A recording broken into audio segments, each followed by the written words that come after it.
of something you might not know about me. I don't think the picture's up there right now, but Sorry, you're love- not hearing anything, so we're playing around with it to try and I'll find just out. kind of look here. I love travel and I love to explore. In the summer, I got to go to Italy and Turkey for 3 weeks. And so, I got to meet this man who was a dragon fruit farmer. Basically, we're stopped alongside the road and I look across the street and I'm like, oh my gosh, what are those giant pink things hanging in this greenhouse? And my husband watched me run across the road and start waving at this guy. And he's like, what are you doing? And anyway, this lovely man didn't speak any English and I spoke very little Turkish, but he opened up his gate and he brought us in and he just was speaking Turkish, but I know he was teaching me about dragon fruit 100%. And he cut one open and gave it to us. And we managed to get into Google Translate. Thank you for teaching us about dragon fruit. But I just love going out and meeting people and learning about new cultures. And I'm always just amazed at how when you love something and you're passionate about it, it doesn't even matter if you speak the same language. It's very well communicated. That love of that thing. And a favorite book for me, probably because of the adventure piece, Chronicles of Narnia. So we're going to move on to the next slide here. Okay.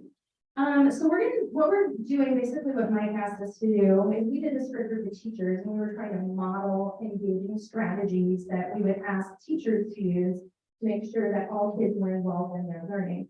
And so we're basically doing the same thing and setting up these structures with you. So what we have here is an A-B partner situation. And so you will find a person sitting next to you and you're going to decide who will be partner A and who will be partner B. And we're going to remember that structure because we'll use it a few times during the presentation.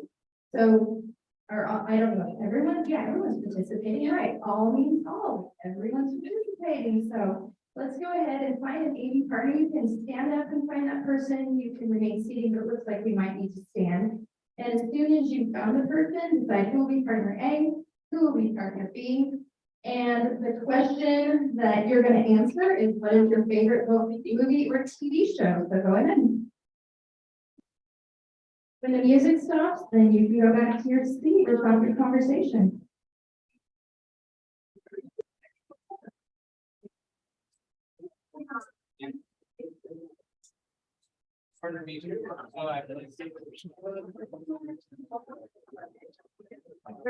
They're not picking up directly with the mic. So.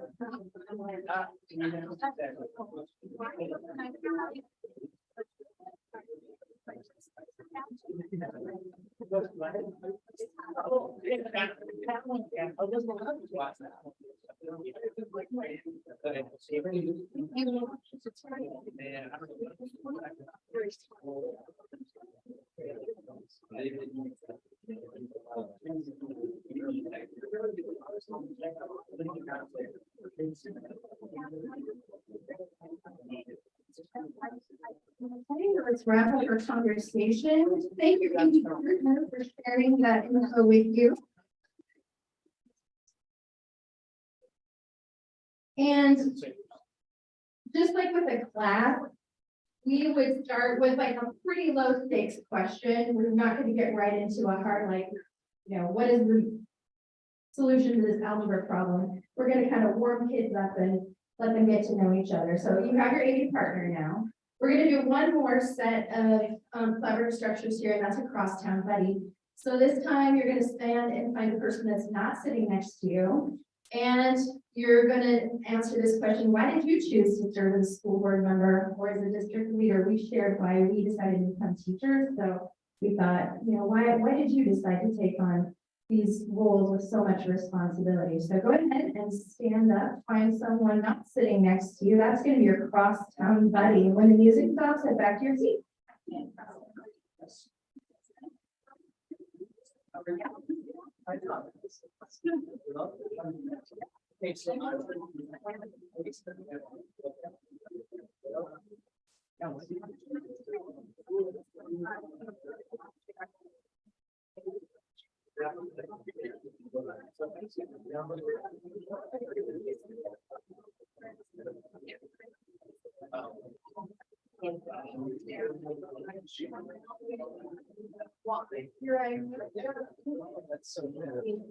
Well, that's.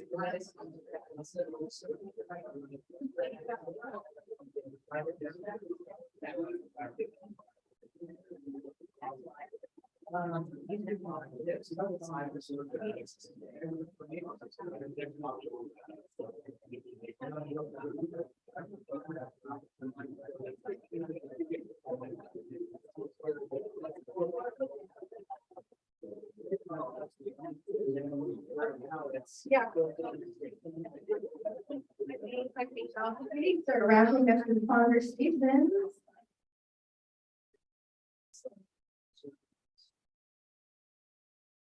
Go ahead and head back to your seat.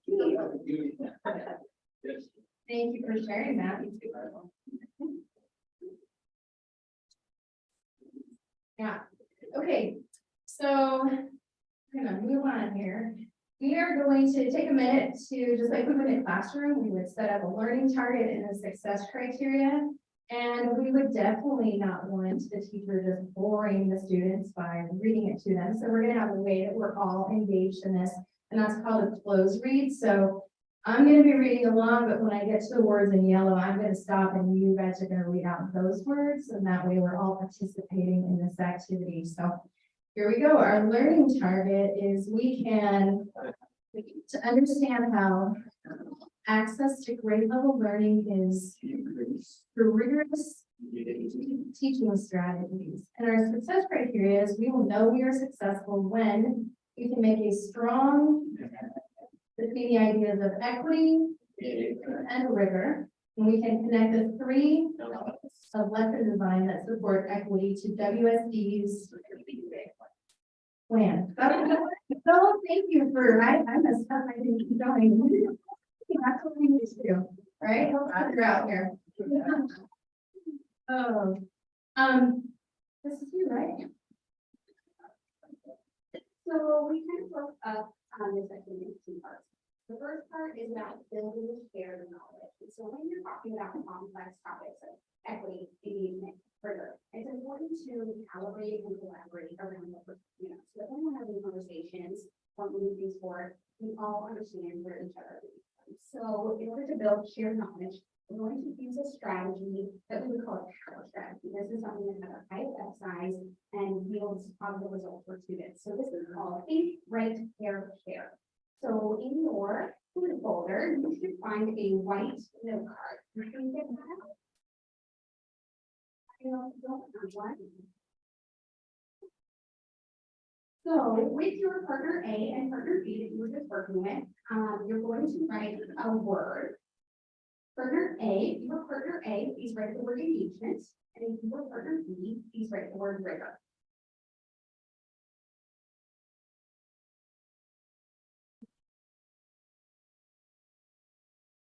So part of Think, Write, Pair, Share is we're going to take some quiet time to reflect and think and write about what your thoughts are when you see your word.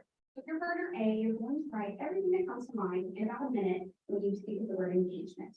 Your partner B, you're going to write everything that comes to mind when you hear the word rigor. We're going to take about 1 minute, quiet, think, and write.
Okay, that's been about a minute. Uh-oh. All right, Well, what we're going to do is you're going to get with your AD partner and you're going to share what you came up with. And in the classroom with students, we really want to use sentence stems because this supports our English language learners, and we want students speaking in full sentences because we know that speaking comes before writing. And so you can use these if you'd like to, but you don't have to. But this is what we would model in our classroom. So you're going to get with your AD partner and you're going to share what you came up with. So ready, go.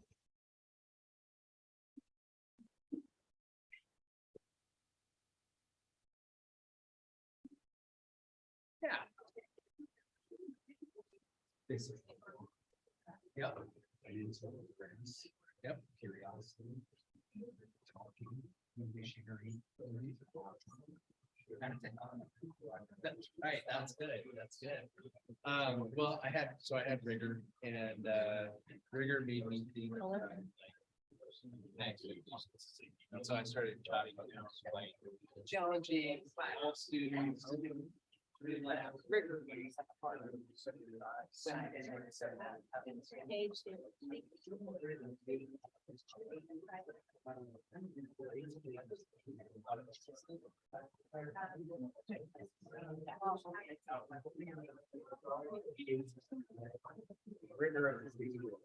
More complex, inspiring, leading to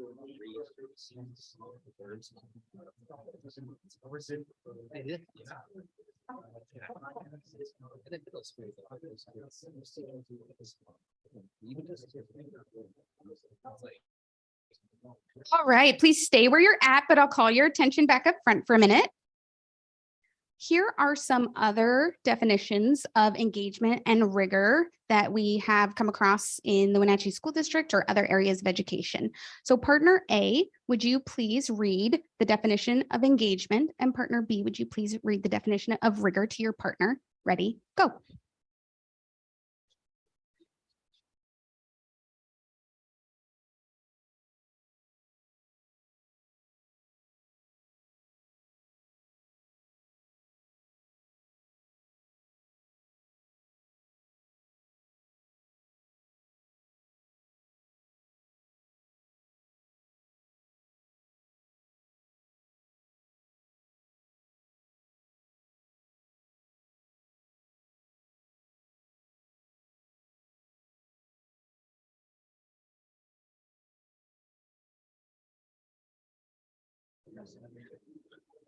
All right, I'll call your attention back up front one more time.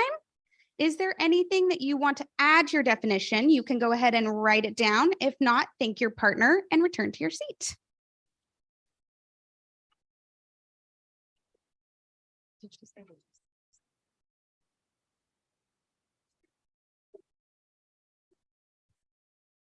All right, so we talked about an essential question. Amber brought up this essential question, and we want to always start our learning with some type of a question because we know our brains are hardwired to answer questions. So if we get that out here, hey, this is what we're trying to figure out.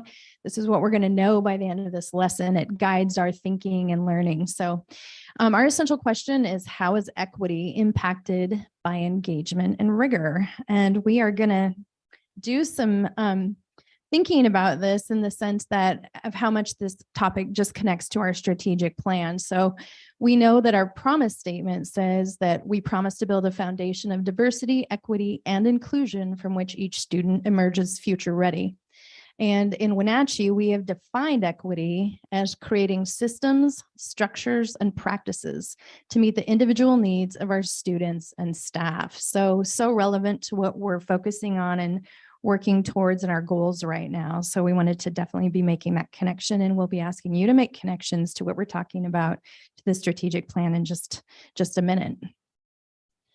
So the way that we're going to do this is we're going to be reading an article and making some connections and thinking about some questions through reading and note taking. So the article you have, it's in your packet, and the author's picture is on the front of it. You'll see it. So we're reading an excerpt from Zaretta Hammond on equity and student engagement. And Zaretta Hammond is a former teacher and college writing instructor. She's a curriculum designer and trainer, and she works with school districts on the issues of equity, literacy, and culturally responsive instruction. And she's the author of a book called Culturally Responsive Teaching. So you need this handout from your packet. You're going to need the packet also, and then you're going to need something to write with. So I'll give you a second to get those things out and ready to go. And if you don't have something, let us know because we probably have extras. Okay. So we are going to use a strategy called 3-column notes. It's part of focused note taking, and it's a big AVID strategy. Every AVID student knows about focused notes. And the reason we do this with kids is we just know that if we ask a student to sit and just read an article, I talk to kids about this all the time. Like, how many of you have ever read something and your eyes read all the words, but when you get to the end, you're like, my brain was thinking about what I'm going to do after school or making a grocery list or something like that. So we always need to do something that's going to help our students engage and stay focused on the reading so we can increase comprehension. So focus notes is a way to do that. So the first step of this is you'll see at the top of your paper a place to write the essential question. So if you would just take a second and copy down that essential question at the top of your graphic organizer. How is equity impacted by engagement and rigor?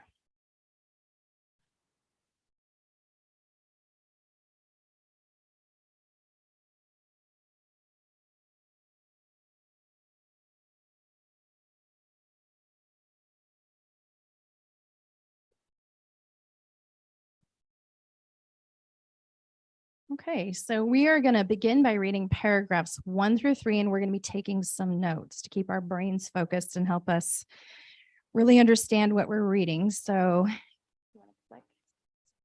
thanks. So basically what we're going to do, each of your paragraphs is numbered. You should be able to see that to the left of the first word of the paragraph, there's a number. We're going to be reading paragraphs 1 through 3. And so we're going to read the paragraph. Then in the center column, you're going to write down, what are my key ideas? What, if I were to paraphrase that, or what's really jumping out at me from that paragraph? And then on the right-hand column, if you could just write down any questions you have or connections you have. And I think we have it worded like questions. What do you wonder about as you read that paragraph? And connections, does this remind you of observations and or experiences you've had as you've been out in classrooms, and how? So are there any questions about what we're doing? Does it seem pretty clear? So we're going to take 8 minutes to read those first 3 paragraphs and process it using the graphic organizer. So go ahead.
Okay, that's been about 8 minutes. And luckily, our siren wasn't too loud, signaling the end of time. So what we'd love for you to do is find that AB partner that you talked to before and just share your key ideas, your questions and connections. Each of you have about 2 minutes to share, and then we're going to head back to our seats. So AB partners, here we go.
Okay, we're going to wrap up those conversations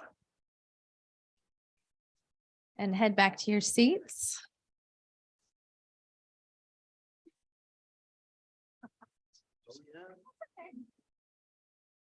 Sound induces anxiety. I can cover something. Yeah. Okay, so we're going to repeat this process for paragraphs 4 through 6. So you can see we're kind of intentionally chunking up this reading. It's something called 10 and 2. Like if I talk for 10 minutes, then we make sure to give kids a chance to talk. So same kind of an idea, except adults need it too. Who are we kidding? Like we want to talk and be engaging in our learning as well. So read paragraphs 4 through 6, and we're going to do the same thing again.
Your siren's going to go off. Yeah. So hopefully you had enough time to read that last section. And this time we're going to get with our crosstown buddy. Just go ahead and do the same thing. You're going to have a conversation about those last 3 paragraphs, kind of what were your questions, connections, any ideas. Enjoy.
All right.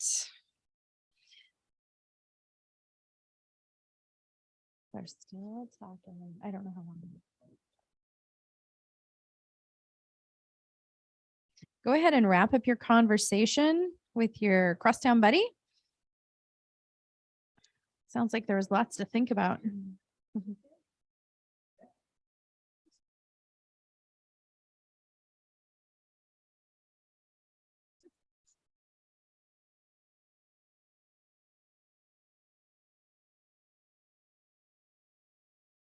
Okay, so what we would love for you to do is after your conversation and after your reading, if you would just on the bottom of that graphic organizer, I think it says reflection or something along those lines. So now that you've read the article and you've had those conversations, just think back to our essential question: how is equity impacted by engagement and rigor?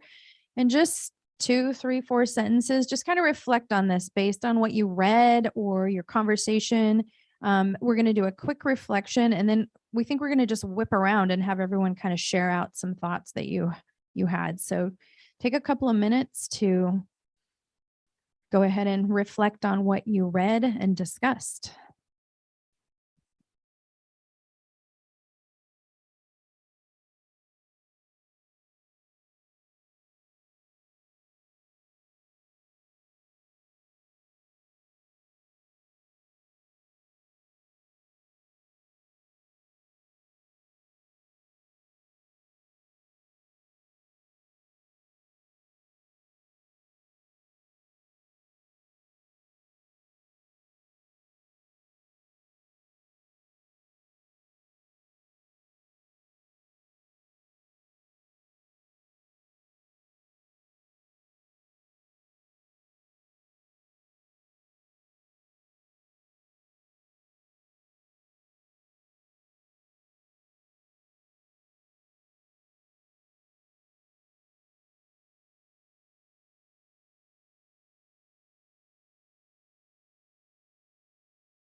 Hey, do we need another minute? Looks like it. People are still writing.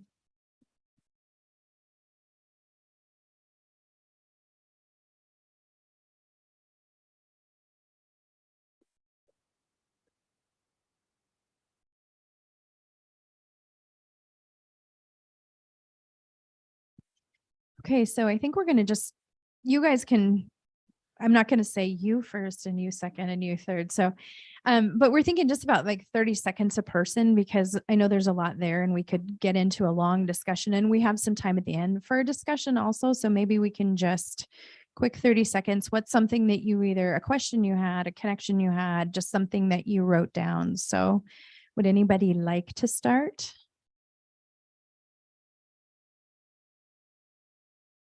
I should have had my card so I could call on people.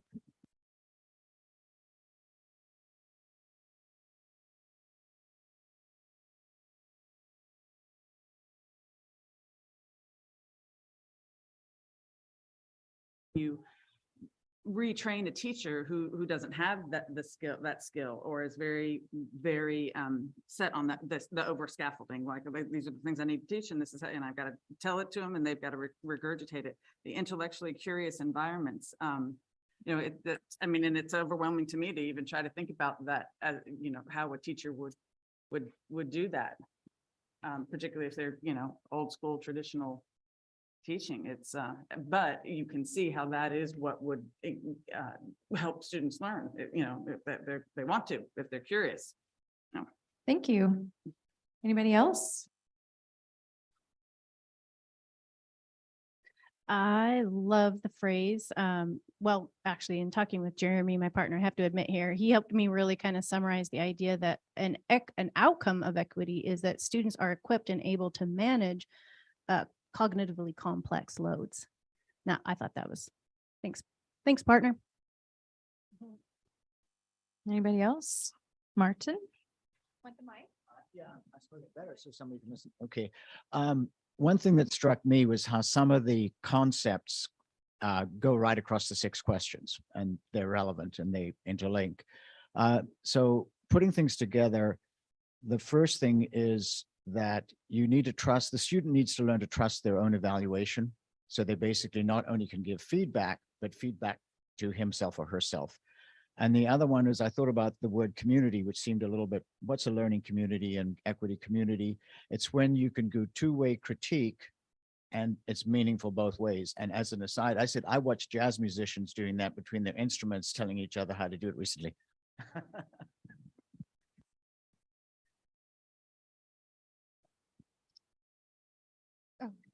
Either works. So I was able to sort of make this meaningful for me on a parent student level, because I found myself self-reflecting a lot in this, which I think it's part of what we're asking the students to do in a lot of this. Being a controlling parent now of a high schooler, I want to micromanage everything they do every day. And so reading this was really powerful to me because it sends a message probably that is, you know, depleting their self-esteem, realizing that I'm telling her these things because you're right, I probably don't trust them, and I'm probably conveying that message to her. So it did send a very clear message that overstructuring things and not allowing them to participate and make the struggles and go through that process is impacting their ability to engage, and then the subjects that they are interested in, and the, you know, the amount of effort that they want to give to something. So kind of a powerful lesson for me, but to bring it down to that level to make it really pretty meaningful. So I got some value out of this. Yeah, sure. I got mine. Thanks. For me, you know, obviously we need to look at the different practices that the way we're teaching it. Traditional, you know, lecturing concepts don't necessarily work anymore. So, you know, looking at those practices in the pedagogy, in the classroom culture, and allow for the students to engage in their learning, which will in turn allow them create that intellectual capacity, which will lead into rigor. One thing I did share with Heidi was that I really struggled with the 5th paragraph. as a former student, but Heidi put it, she was able to simplify it for me a little bit, but, you know, to me, it's like, well, we gotta teach, give our students some grit, teach them how to have that thick skin by allowing each other to critique our own work. But as a student, that's maybe not very secure in a classroom that doesn't have a healthy cultural environment, could be a little bit damaging for a student. But Heidi, I don't know if you want to talk about, creating that classroom environment that's right. So.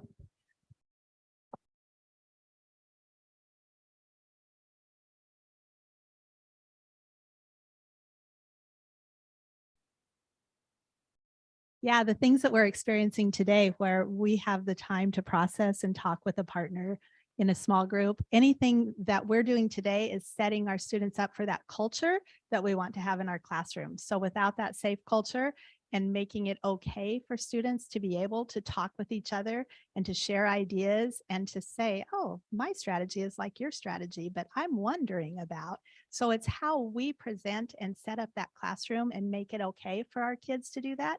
That's how we raise the rigor in the classroom and the engagement and make all kids feel safe. So yes, thank you for that.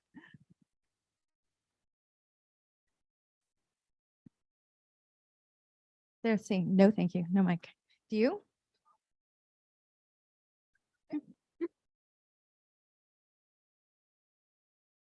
Had me really excited because a lot of the things that you were talking about is actually what we're going to dive into part 2. So we spent part 1 reading an article and building some shared knowledge. And so part 2 is application. So now what? And so for the sake of this second session, we're really going to take these complex terms and we're going to bring them down to this. When we say equity in this second session, what we're talking about is every student, not the students who raise their hand, not the students who, maybe feel safe. We want every student, each student in that classroom. When we talk about engagement, we're talking about active learning. So where we can see students writing, reading, doing. And then when we talk about rigor, we're talking about the cognitive complexity of the tasks that we're giving to students. So when we presented this with staff, what we really boiled it down to was intentional lesson planning. If we do not plan for it, it is unlikely to happen. And so with our staff, we talked about how we hear a lot like, oh, these new things are being added to our plate. So instead we tried to reframe the mindset of we have experts in these fields in our district. And so how do we take the knowledge you've already had and be more intentional about it? And I know you guys have done some work around PLCs. And so when you are in those collaborations, really this is when teams are focusing around that first question. So PLC question 1, what do we want students to know and be able to do? So we broke this out into 3 main elements of being intentional with your lesson plan. So the first element that we want to talk about is collaborative structures and opportunities to respond. So I'm a teacher sitting down to plan a lesson, and I'm thinking to myself, what structures need to be in place to get all students actively engaging and responding? So we like to do acronyms in education. So OTRs, collaborative structures. Basically what we're talking about is collaborative structures is the small groups that we've put you in. How am I in my lesson plan setting up? I want to ask a question. How am I going to get you to answer? Because we know this when I call and respond on who's doing the thinking. One person.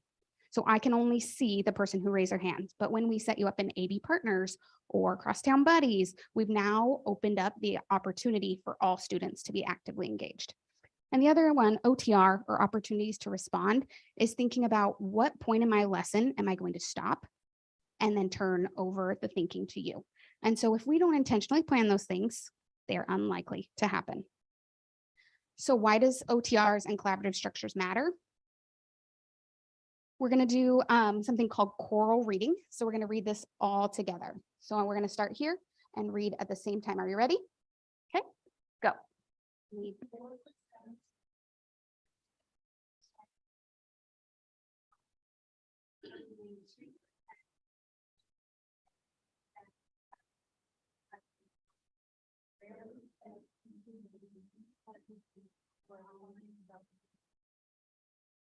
So this statistic comes from Dr. Kate Kinsella from San Francisco State University, who spends a lot of her career studying English language learners.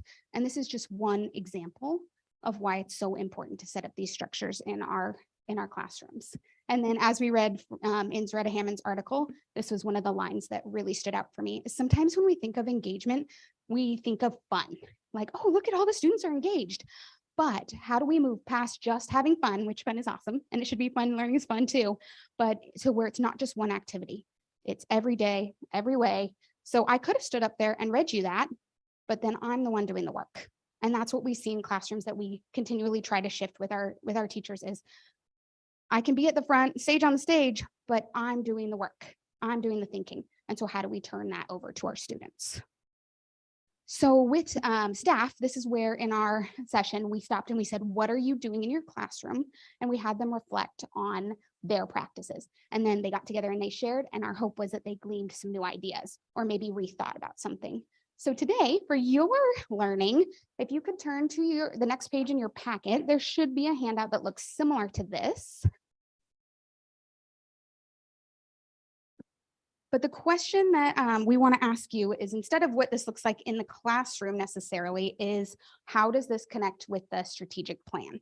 So we have a little one pager in here with some reminders of our strategic plan. And we just want you to make connections to how collaborative structures, opportunities to respond, connect to the strategic plan. So we'll give you about a minute to reflect, and then we'll share with a partner.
Okay, if you want to get together with your AV partner and share some of those connections you've made, we'll put on some music.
All right, thank your AV partner and return to your seat.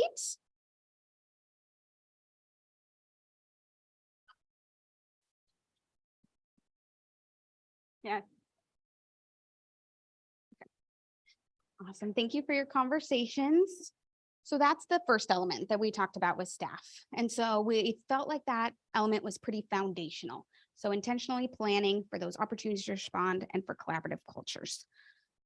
collaborative conversations. The second element is social emotional learning and classroom culture. So Maria, I'm really glad that you brought this up. And so this would be intentionally answering that question. How do we intentionally create a space where a diverse community of learners feel safe to take risks and engage in cognitively complex learning? So that's my dad. And he has worked here in Wenatchee at the Juvenile Detention Center for the past almost 30 years. And he and I think this might be why I went into education. Another reason is he and I like to discuss, supporting the children in our community. And what he, and we've talked about over the years, is that when he's working with youth, what he finds to be the difference between a child who offends and offends and offends and versus a child who maybe does it once and doesn't do it again is they say that they have at least one adult in their life who they feel like they are connected to. And he said that he is always shocked how often that person named is a teacher or school staff. And so reflecting on what this means for intentional lesson planning is the idea of climate and culture in your classroom and how do we plan for that? So we've had a trainer before and I loved his definition. He said, climate is how your classroom feels. Culture is the actions that get you there.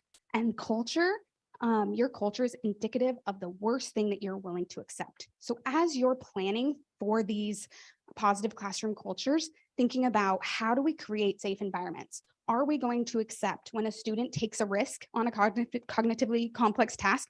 Are we going to accept letting another student make fun of them? Because that's what impacts their experiences in education. And that's how we make it safe for what Zaretta Hammond said, to build a community of learners. And so for, me and talking to my dad, I don't want to stop at students not getting in trouble. I want to go further.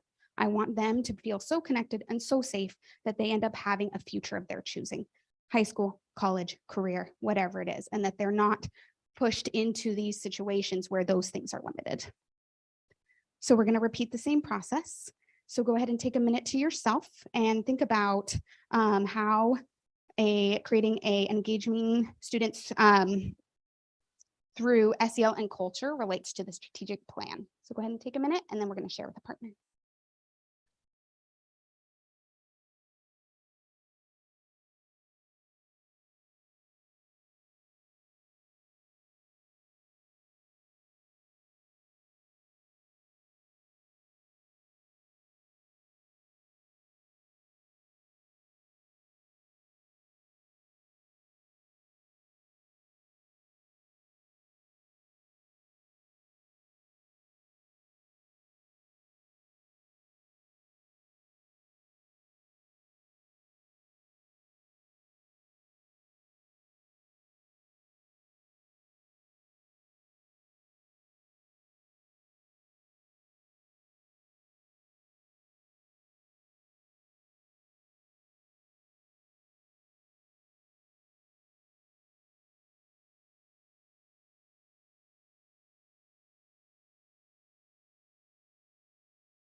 Okay, and we're going to throw a new collaborative structure at you called an elbow partner. So you're going to collaborate with the person sitting closest to you. So it'll be you two, and I'm hoping Heidi will come up, and you two, and you two. So go ahead and talk with your elbow partner.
Okay, let's go ahead and wrap up this conversation about social emotional learning and building climate and culture and planning for that intentionally.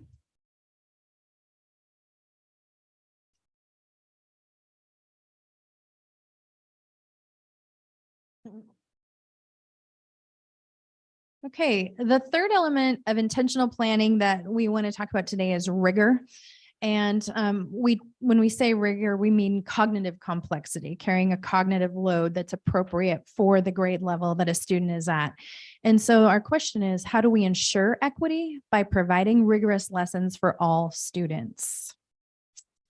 And I'm a big fan of rigor because I've taught AVID for I don't know how long, a lot of years. And AVID's mission is really to close the opportunity gap by preparing all students for college readiness and success in a global society. So yeah, this picture, I love it. I look at these faces and I know they're all in high school now, but I'm like, oh, we went to Central Washington University. That's part of AVID. Kids every year go to a university and they see like, what is college like? But we know college is rigorous. And so we have to prepare our kids to go into that rigorous environment by not shrinking back and going, oh, they're below grade level, so we can't give them grade level content and we need to over scaffold, all those things we read in the article.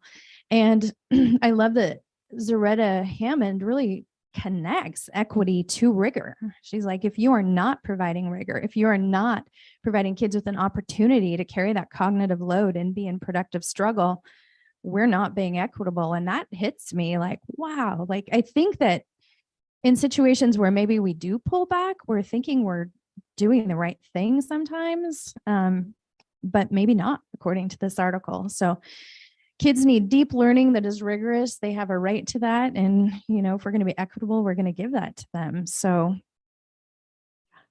one framework we have to plan lessons for rigor is through AVID, and it's called Wicker. And basically what Wicker is it says, if I'm planning a lesson, I'm going to incorporate any of these strategies, and there's multiple within each, but the framework is if students are writing, if students are involved in inquiry, if they are collaborating like we have been today, if they have organizational structures that they're working through, or if they're reading, I can put any of these in my lessons, and I've now increased the rigor for my students because I'm asking them to engage. And what's interesting, Amber pointed this out to me before, that often with the increased rigor, some of these strategies also provide a little bit of extra scaffold also, because it allows us as teachers to see into what is the student thinking. If I can see what he's written down or she's written down, I can go like, oh, that's what they're thinking. And I have an opportunity to kind of adjust instruction based on that. So Wicker is one framework we have.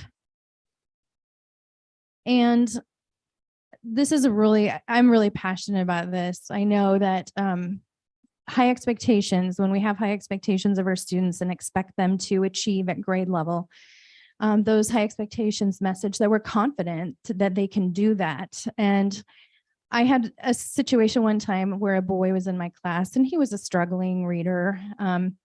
But, you know, we kept kind of going and working at it, and he improved all year long. And then at the end, the next year, he came into my classroom and he was just standing in there kind of looking around, and he's like, I miss this classroom. And I'm kind of thinking like, does he miss the wall decorations? Does he miss the candy I used to hand out, or what was it? And he's like, you know, you expected something of us. And I was like, whoa, that I wasn't expecting to hear that from an 8th grader, you know? So it really drove that point home that we do have to give our kids rigor and be confident in them. And in your packet, you have a graphic that looks like this. And this is, it's a wicker lesson design and reflection guide. And it has in here, we can use this as teachers to plan. We can use this if we were going on a learning walk in classrooms to see like, what are we seeing in terms of instruction in our different classrooms. But basically it has elements of lesson design. And then for each of those categories, writing, inquiry, collaboration, organization, reading, it gives some specific strategies that as a teacher, I could plan into my lessons or utilize to ensure that not only, am I having opportunities to respond and I have SEL going, but am I making sure to get at that rigor as well? So I think we're going to give you a minute to just take a look at this and do kind of that same process. When you see this wicker handout, and if you think about rigor, how does that connect to the promises we're making in the strategic plan? So take a minute to reflect on that.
Okay, if you want to find your AB partner and just go have a conversation with them about how does rigor, this intentional planning of rigor, connect to the strategic plan.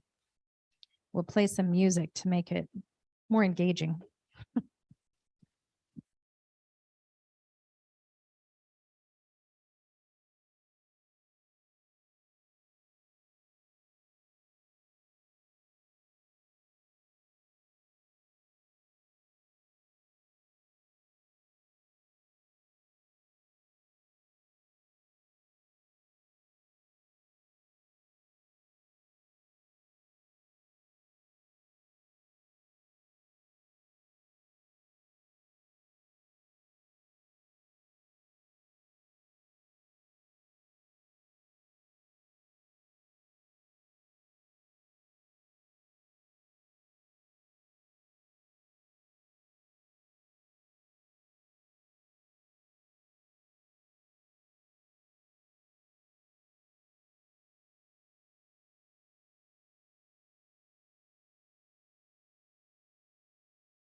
Okay, so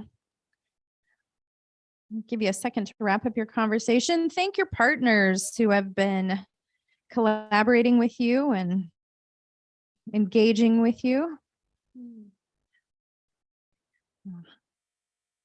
Just like in teaching, I go home at night and go, I forgot to say this thing. And I did remember something I wanted to say about rigor. We had Janelle Keating come and train our team leaders. And after she had presented, I think Amber maybe asked a question about like, what happens when we have these PLCs that are like doing all the right things, but kids, we are not seeing this evidence of student learning. And her reply was, well, sometimes they're pulling back on rigor or they're over scaffolding. And it kind of just, that's two people, right? Zaretta Hammond and Janelle Keating who are saying the same thing there. So we'll take that as it's true then. So just to end, we want to give an opportunity to reflect and questions, any conversation you want to have. Just thinking about how do the elements of intentional lesson planning for engagement connect to our strategic plan and what ideas are resonating with you. And Alyssa and I can answer questions. We can just have conversation. Mike, I don't know if you have anything in particular you want to do here, but we're available and would love to hear thoughts. Yeah. So does anybody, what are you thinking? I guess is the question. What are you thinking? What are you wondering? Can hand you the mic. Got your own. I've got my own.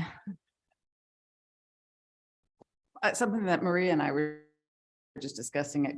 I'm looking at the, as we go along the steps, I'm like, oh man, how do you do this? I couldn't do that. And then here, this is how you do it. And so it makes me want to go into a classroom and watch somebody who knows how to do it. But then one of the final things we were talking about is, gosh, our ranking is so bad in the country. In our country, ranking as far as how students are learning, so bad in the world. And Maria rightly pointed out that this is new stuff. This is all new and not integrated yet. So you expect to see improvement because this is something that we're implementing as our scores. And that just, I guess that's my question.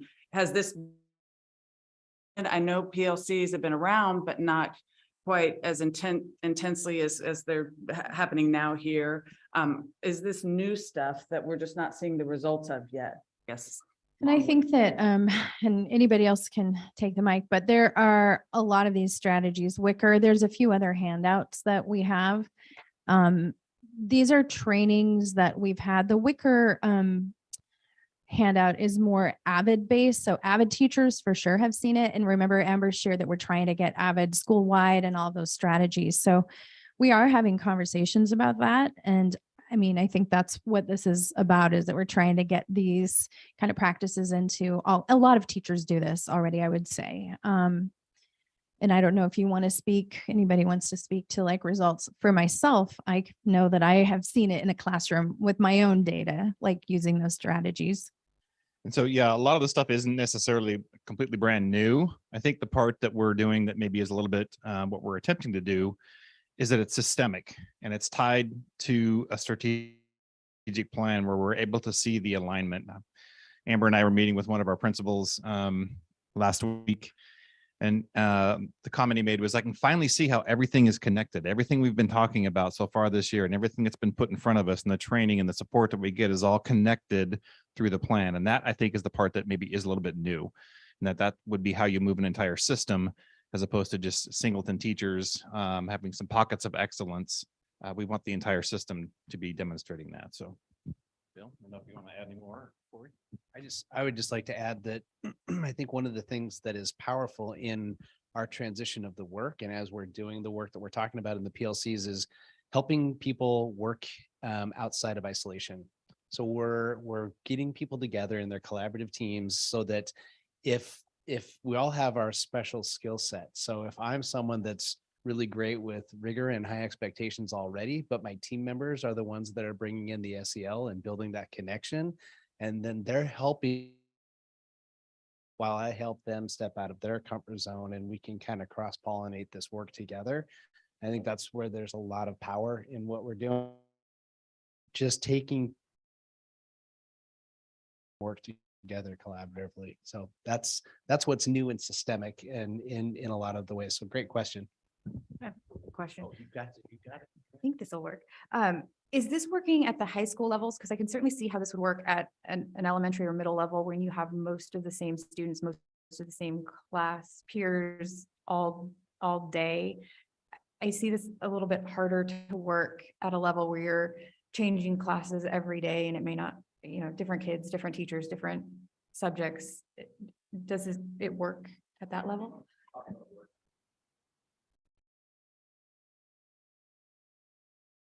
It definitely works at high school level. This, our Avid site team at the high school, Tanner, Brian, all have their eyes focused on not only the elective, but also thinking about school-wide. So we already have at the high school a school-wide focus around this part, collaboration, collaborative structures, and also opportunities to respond. So this framework very much works in a secondary setting. In fact, Avid is prominent on college campuses as well. So, because we are everything on here is backward designed to make sure that our students are successful in that college, that university environment, and the cognitive loads that they experience there. And the greatest thing about Avid is that you'll see there's a white paper in the folder that talks about Avid, and our students are non-Avid students. And one of our metrics that we look for is, do they persist? Do they stay in the college environment? And Avid students way outperform non-Avid students. They persist, they stick with the work, not only because they can manage the cognitive load, but they also know they've learned to build community. And it's the social emotional piece and the safety piece that we explicitly teach that as well. So yes, definitely this framework works at the high school. I have a similar question to Julie, because I've actually only seen it at the secondary level. And yeah, our data at the high school is of our Avid classes. I mean, you look at it and it's like, okay, why are we not doing this district-wide or school-wide? How is it? I mean, do we have this at our elementary schools as well? Or are we at the secondary level? Right now, we're at the secondary level. And one thing I like to talk about is we aren't really program based. We don't say we're Avid and that's what we do. We've made that shift to high leverage or high quality instruction across the system. So I believe, in a sense, in spirit, we are Avid at the elementary because we're moving high quality instruction with structured literacy across the whole system. We're moving social emotional learning and positive behavior across the whole system. So that's really the spirit that we have school-wide systems, as Mike was pointing out, that are high leverage for each student. So will we ever, adopt Avid as a program at elementary? We could down the road, but I would say, we really are implementing Avid by having high leverage instruction across the system. That's really what we're looking for here. Another quick question, just as far as I know how professional learning communities work and how often they meet, I don't know the dates of professional development. How often are teachers getting this lesson like we got today, and how frequently and how much of that has happened already and continues to happen? So you guys might want to speak to this as well, but one thing we really enjoy about our roles is job embedded PD. And so I meet with currently every team every week. And so it doesn't have to wait for like a district PD day. As long as, we're collaborating and we meet as a coaching team, we might be able to say, hey, let's focus on opportunities to respond. Here's a quick thing. We can either go out into a classroom and watch it, or I can model in a classroom, or we can practice there together. So that's one way that we're able to get quick in the moment professional development.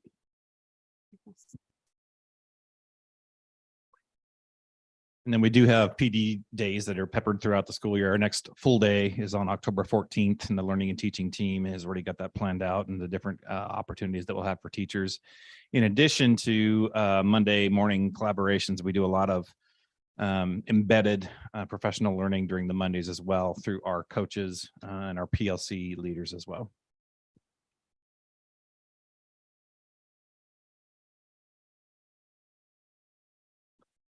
I actually don't have any questions, but yeah, it is working.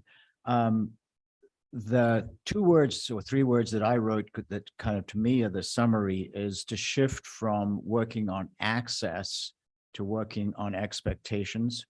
And if we look at the strategic plan, that's kind of the start. You want to make sure that you actually have access. I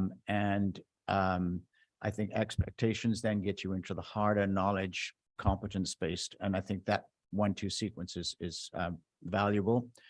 I want to comment on Avid too. For years, I've been lucky enough to be an interviewee or picked apart in Avid classrooms, and I have never had such a great critique, dissection, no fear. But you have to be very careful that you just don't have one size fits all, one formula. So as I listen to you talking, yes, I think with PLCs, and I appreciate the effort, consistency is really, really important, but it has to be consistency with variation and allowing for differences. And so that would be what I see is it's a whole bundle of tasks.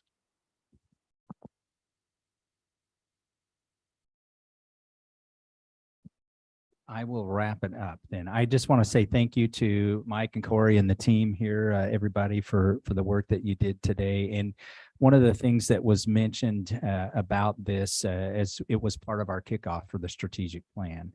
And when we think about the systems approach that you saw today in how often we were asked to relate what you were learning back to various aspects of the strategic plan.